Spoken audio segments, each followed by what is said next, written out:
সহ্য করতে করতে ধৈর্য হারিয়ে ফেলেছি।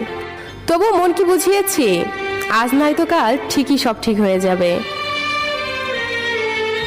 বোকা মানুষ ধোঁকা খায়, সৎ মানুষ কষ্ট পায়, সরল মানুষ আঘাত পায়, আর স্বার্থপর মানুষ আনন্দের দিন কাটায়। এটাই বাস্তবতা। কিছু মানুষ আছে যারা মায়া বাড়িয়ে জীবন থেকেই হারিয়ে যায়।